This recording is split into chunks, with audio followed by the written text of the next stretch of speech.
하나님 말씀 열왕기상 22장 29절에서 40절입니다. 구약성경 557면입니다. 하나님의 말씀입니다. 함께 고백드리겠습니다. 이스라엘의 왕과 유다의 여호사밧 왕이 길랏 라모스로 올라가니라. 이스라엘 왕이 여호사밧에게 이르되 나는 변장하고 전쟁터로 들어가려 하노니 당신은 왕복을 입으소서 하고 이스라엘 왕이 변장하고 전쟁터로 들어가니라. 아람 왕이 그의 병거 지휘관 32명에게 명령하여 이르기를 너희는 작은 자나 큰 자와 더불어 싸우지 말고 오직 이스라엘 왕과 싸우라 한지라. 병거의 지휘관들이 여호사밧을 보고 그들이 이르되 이가 틀림없이 이스라엘 왕이라 하고 돌이켜 그와 싸우려 한즉 여호사밧이 소리를 지르는지라. 병거의 지휘관들이 그가 이스라엘 왕이 아님을 보고 쫓기를 그치고 돌이켰더라. 한 사람이 무심코 활을 당겨 이스라엘 왕의 갑옷 솔기를 맞힌지라.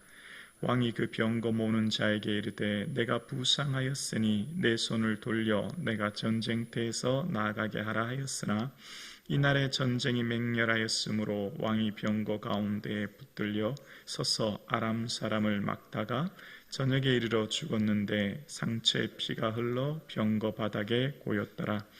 해가 질녘에 진중에서 외치는 소리가 있어 이르되 각기 성읍으로 또는 각기 본향으로 가라 하더라. 왕이 이미 죽음에 그의 시체를 메어 사마리아에 이르러 왕을 사마리아에 장사하니라. 그 병거를 사마리아 못에서 씻음에 개들이 그의 피를 핥으니 여호와께서 하신 말씀과 같이 되었더라. 거기는 창기들이 목욕하는 곳이었더라. 아합의 남은 행적과 그가 행한 모든 일과 그가 건축한 상하궁과 그가 건축한 모든 성읍은 이스라엘 왕 역대 지록에 기록되지 아니하였느냐. 아합이 그의 조상들과 함께 잠에 그의 아들 아하시아가 대신하여 왕이 되니라. 아멘.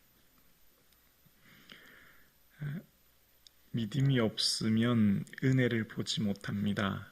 나의 삶이 은혜로 이루어진 삶인데 하나님께서 주신 믿음의 눈으로 나의 삶을 보지 못하면 은혜를 보지 못하고요. 그러면 내 의의를 보게 되고 그럴 때 우리의 삶의 고난을 만나면 두려움을 겪게 된다는 것을 본문을 통해 깨닫습니다. 아합은 두 가지의 길이 제시되었죠. 생명의 길과 사망의 길이었습니다. 그러나 아합은 자신을 향해 말하는 생명의 말씀인 참 선지자인 미가야의 선지자의 말을 무시하고 전쟁터로 나갑니다. 원래 자신의 계획대로 목적한 대로 살아가는 인생. 하나님 말씀하셨지만 그 말씀을 무시하고 나간 그의 삶의 모습이 오늘 본문에 나옵니다. 그래서 그는 길랏 라못으로 올라가게 됩니다. 이전에 아합이 무슨 말을 했죠? 미가야 참 선지자인 미가야 선지자에게 이놈을 옥에 가두라. 내가 평안히 돌아올 때까지 고생의 떡과 물을 마시게 하라. 그렇게 얘기했지 않습니까? 자기 생각에는 이제 얼른 전쟁 마치고 이기고 돌아올 것이고 그때까지 참 선지자를 옥에 가두라. 그런 얘기죠. 그러나 그것은 자신의 생각이었죠. 자신의 계획이었습니다. 사람이 마음으로 자기 길을 계획할지라도 그 길을 인도하시는 분은 하나님이신 것을 아합은 알지 못했던 겁니다. 지금 이 걸어가는 길, 이것이 마지막 길이었다는 것을 그는 알지 못했던 겁니다. 바로 참 선지자인 미가의 말을 무시했기 때문이죠. 그럴 때 은혜를 망각한 사람의 모습 속에는 두려움이 자리 잡습니다. 은혜를 잊어버리면 내 인생을 내가 지켜야 되기 때문에 내 인생을 내 힘으로 살아내야 되기 때문에 세상에 내 힘으로 할 수 없는 것들이 많다는 것을 알기에 두려움이 일어나게 되죠. 아합은 변장하고 전쟁터로 갑니다. 그리고 여호사밧에게는 왕복을 입고 가라고 합니다. 아합은 이전에 아람과의 전쟁이 있었고 그 아람과의 두 번의 전쟁 크게 이겼지 않습니까? 이전에 아람과의 전쟁에서 첫 번째 전쟁했을 때 적군을 쳐서 모두가 다 도망하게 되고 두 번째 전쟁에서 또 하루에 10만 명을 쳐 죽이고 또 성벽이 무너져서 2만 7천 명이 죽는 정말 도저히 불가능한 전쟁 속에서 승리를 경험한 아합. 내 힘으로 이길 수 없는 이 전쟁에서 이겼음은 분명 하나님의 은혜였습니다. 하나님이 전쟁에서 승리하게 해주신 것인데요. 근데 그 전쟁에서 승리한 것을 잊어버렸기에 이번에 나갈 때 세 번째 전투에서는 그가 변장합니다. 아마 이 뒷구절에도 나오듯이 아합이 공격에 타깃이 된 것 같아요. 아람의 복수의 대상이 아합 왕이 되었고, 그래서 이후에 아람 왕은 다른 사람과 싸우지 말고 아합 왕, 이스라엘 왕과만 싸우라라고 하는 얘기를 듣지 않습니까? 그래서 그는 변장에서 아마 왕복이 아닌 장군의 복장을 입고 마병의 모습으로 나갔던 것을 보게 됩니다. 자신의 꾀, 내가 왕이 되어서 나가면 아람 왕의 복수의 대상이 되어서 내가 죽게 될 거다라고 생각하고 자신의 꾀를 내어서 이 장군의 복장으로 나간 겁니다. 그래서 이 여호사밧 왕은 왕복을 입고 갔고 여호사밧 왕이 아마 타깃이 될 것이다 생각했지만 그렇지 않았습니다. 오히려 여호사밧을 포위해서 여호사밧 왕을 죽이려고 할 때 그때 여호사밧이 소리 지르게 되고 병거의 지휘관들이 아합 왕이 아닌 것을 보고 포기하게 됩니다. 그런데 이것은 우연이 아니었습니다. 전쟁이 일어나는 모든 일들 속에 보면 우연히 일어나는 일들과 사건 같지만 그 한 가지 한 가지 하나하나의 순간순간의 사건마다 우연히 일어나는 것은 없었고요. 다 하나님께서 행하시는 일들이었습니다.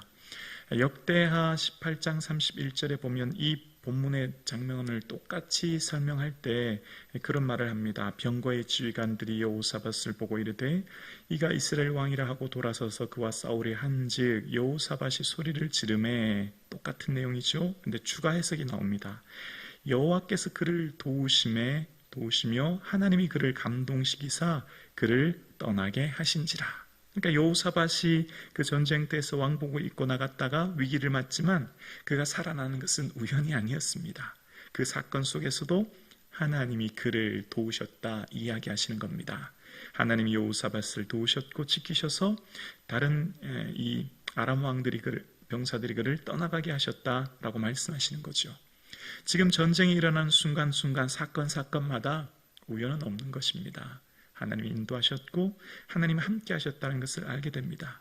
그러나 반면 어떻게 됩니까? 아합 왕은 변장하고 가면 내가 왕이 아니었기에 나는 목숨을 건지리라 자신이 꾀를 냈지 않습니까? 근데 그것이 오히려 그에게 화가 됩니다. 그것이 오히려 그를 죽게 하는 어려움을 겪게 되죠. 왜냐하면 34절에 보면 이런 말씀이 기록되어 있습니다. 한 사람이 무심코 활을 당겨 이스라엘 왕의 갑옷 솔기를 마친지라 왕이 그 병거 모는 자에게 이르되 내가 부상하였으니 내 손을 돌려 내가 전쟁터에서 나아가게 하라 하였으니, 한 병사가 활을 당겨 쏘았는데 그 활이 어디에 맞췄냐면 이 갑옷과 갑옷을 잇는 이음새, 솔기라고 하는 건 이음새지 않습니까? 그 이음새를 정확하게 맞힌 거예요. 맞히려고 해도 불가능한 일이죠. 맞히려고 명사수가 궁수가 쏜다고 해도 불가능한 일인데 오히려 변정하고 나갔던 그 왕이 아니라서 저는 안전할 거라 생각했지만 또 튼튼한 갑옷을 입어서 괜찮다고 생각했지만 그 갑옷과 갑옷 사이에 솔기 이음새를 맞춰서 죽게 되었다라는 겁니다. 아람 왕 베나닷에 의해서 죽은 게 아닙니다. 아람의 장수에 의해 죽은 것도 아니라 한 병사의 무명의 병사가 쏜 그 화살에 죽게 된 겁니다. 아마 비처럼 많은 화살이 쏟아지지 않았겠습니까? 그런 수많은 화살 속에 아합 왕은 죽고 만 겁니다. 그런데 그때 부상을 일단 당했다고 얘기합니다. 아직까지 살아고 있었는데 만약 왕복을 입고 갔더라면 왕이 부상을 입었으면 급히 피난길을 터서 왕의 생명을 오히려 보존했을 것이라 생각합니다. 그런데 그 부상 입은 상태에서 전쟁터에서 빠져나가려고 하니까 너무나 싸움이 맹렬하고 치열해서 도저히 나갈 수가 없는 겁니다. 오히려 왕복을 이었다라면 그런 부상의 상황에 길이 터졌을 텐데 왕복을 입지 않았으니 일반 병사들은 모르는 거죠. 그래서 그 전쟁터에서 저녁 늦게 그는 목숨을 잃게 되고 그의 병거를 이제 사마리아 못에서 씻을 때 개들이 그 피를 핥았다라고 말씀하시므로 열왕기상 21장 19절 말씀처럼 나봇의 피를 핥는 곳에서 개들이 내 피를 할리라 라고 하는 그 말씀이 이루어진 것을 봅니다. 열왕기를 계속 묵상하고 있습니다. 여러분, 열왕기를 묵상하면 어떻습니까? 좀 마음이 답답함이 느껴지지 않습니까? 왜 이렇게 하나님을 잊어버릴까? 왜 하나님 은혜를 기억하고 믿음으로 살면 될 텐데 왜 이럴까? 우리는 참 이해가 참 쉽게 되지 않아요. 다 하나님 은혜고 믿음으로 살면 되고 하나님만 바라보면 될 텐데 라고 하는 생각이에요. 그런데 믿음의 선배들의 삶을 보면서 정말 안타깝고 때로는 답답함을 느낍니다. 오늘 함께 예배드리시는 사랑하는 성도님, 우리의 모든 삶이 은혜임을 기억하며 하나님께서 전적으로 도와주시지 않으면 단 한순간도 살 수 없음을 기억하며 온전히 예수 그리스도의 은혜를 기억하는 주님의 마음을 시원케 하는 저와 여러분 되기를 주님의 이름으로 축원합니다. 우리의 삶이 주님의 노래, 주님의 찬송 되기를, 주의 은혜를 기억하는 삶이 믿음의 삶인 것을 기억하는 이 하루 되기를 주님의 이름으로 축원합니다.